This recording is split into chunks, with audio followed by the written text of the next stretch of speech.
आज हम बात करते हैं संस्कृत में प्रत्यय का। किसी धातु अथवा शब्द के बाद में किसी विशेष अर्थ को प्रकट करने के लिए जो शब्दों से जोड़ा जाता है उसे हम प्रत्यय कहते हैं। ठीक है, धातु के बाद जोड़ते हैं। प्रत्यय के 3 भेद होते हैं। प्रत्यय के कितने भेद होते हैं? 3। बोलिए नहीं। कृत प्रत्यय, तद्धित प्रत्यय और स्त्री प्रत्यय। कृत प्रत्यय किसी धातु के बाद में जो शब्दांश जोड़े जाते हैं उसे कृत प्रत्यय कहते हैं, मतलब धातु के बाद जुड़ता है। जैसे पहला प्रत्यय का नाम है कत्वा। कत्वा का शेष त्वा रहता है, ध्यान दीजिएगा। भू प्लस कत्वा भूतवा, गम प्लस कत्वा गत्वा, जी प्लस कत्वा जित्वा, क्रि प्लस कत्वा कृत्वा, दृश्य प्लस कत्वा दृष्टवा, पा प्लस कत्वा पित्वा, वद प्लस कत्वा उदित्वा, दा प्लस कत्वा दात्वा, ग्रह प्लस कत्वा गृध्वा। अब यहाँ पर समझिए, सभी के अंत में त्वा है, जिसके अंत में त्वा लगा रहेगा, लेकिन कौन सा प्रत्यय होगा? कत्वा प्रत्यय। लेकिन दृश्य एक ऐसा धातु है, दृश्य के अंत में टवा लगेगा। दृश्य जितना भी धातु है उसके अंत में टवा लग जाएगा, बाकी सब में क्या लगेगा? त्वा लगेगा। लेकिन एक प्रत्यय और है, लब प्लस कत्वा। लब जोड़ कत्वा करिएगा तो ये बन गया, ये बन जाएगा लब धुआ, ये बन जाएगा। यहाँ पे देखिए, यहाँ पे लब धुआ, यहाँ पर धुआ है, तो तुआ जहाँ पर लगा रहेगा वहाँ पर कत्वा। एग्जाम में यही पूछता है बिहार बोर्ड में, भूज और कत्वा से कौन सा शब्द बनेगा? भूतवा।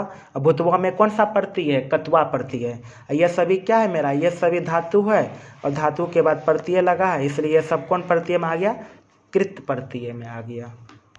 कृत प्रत्यय का दूसरा एग्जाम्पल है तुमुन। तुमुन का शेष तुम रहता है। क्रि जोड़ तुमुन करतुम, खाद जोड़ तुमुन खादितुम, गम जोड़ तुमुन गंतुम, चूर जोड़ तुमुन चोरयुतुम, दा जोड़ तुमुन दातुम, दृश्य जोड़ तुमुन दृष्टुम, पठ जोड़ तुमुन पठितुम, लब जोड़ तुमुन लब्धुम।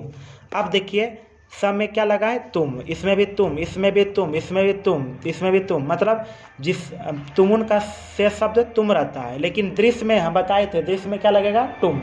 नहीं बताए थे? कत्वा में दृश्य जोड़ कत्वा दृष्टवा।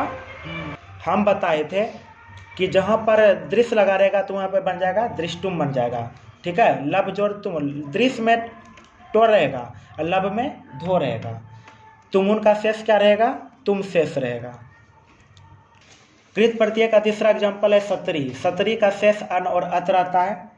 भूज और सतरी भवत, पाज और सतरी पिबत, अस्था और सतरी तिष्ठट, श्रुज और सतरी श्रृणवत, दृश्य और सतरी पश्यन। अब देखिए, इसके अंत में क्या शेष रहा? ओ तो अत। जब पूछ देगा भवत में कौन सा प्रत्यय है तो सतरी प्रत्यय है। पिबत में कौन सा प्रत्यय है? सतरी। तिष्ठत में कौन सा प्रत्यय है? सतरी। ये सब कौन सा प्रत्यय हो गया? क्योंकि सतरी का शेष शब्द क्या होता है? अन या तो अत। कहीं कहीं अन मिलेगा लेकिन ज़्यादा अत ही मिलेगा। भवत सतरी प्रत्यय है। ये किस में आता है? ये कृत प्रत्यय में आता है। चौथा पर एग्जाम्पल है सनच का शेष रहता है आना माना। सनच का आना माना।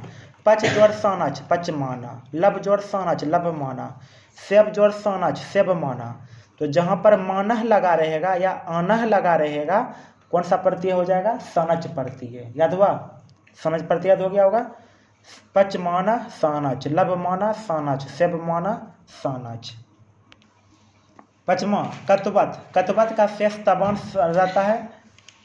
भूज और कत्वत भूतवान, गम जोड़ कत्वत गतवान, अपठ जोड़ कत्वत पठितवान, दृश्य जोड़ कत्वत क्या हो जाएगा? दृष्टवान। अब देखो, तबान, यहाँ पर क्या शेष है? यहाँ पर तबान शेष है, और जहाँ पर तबान रहेगा तो वहाँ पर कौन सा प्रत्यय होगा? कत्वत। इसी को बोलते हैं हम लोग कत्वतु भी बोल देते हैं।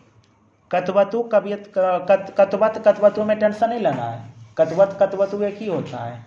गतवान कत्वतु प्रत्यय। पठितवान पठ जोड़ कत्वत पठितवान, इसी को क्या बोलते हैं? कत्वतु। को दिक्कत? लेकिन हम दृश्य में बताए थे, दृश्य में तो के जगह क्या हो जाता है? टो हो जाता है। याद हुआ?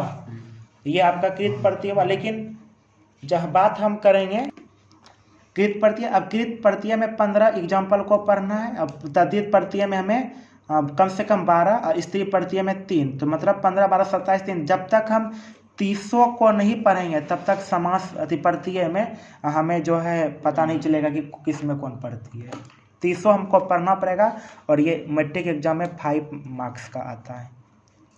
हो सकता है तो कि बार 7 नंबर का ही पूछ सकता है, क्योंकि ऑब्जेक्टिव ज़्यादा है, तो इसलिए हमें प्रत्यय को ध्यान से पढ़ना है और देखना है।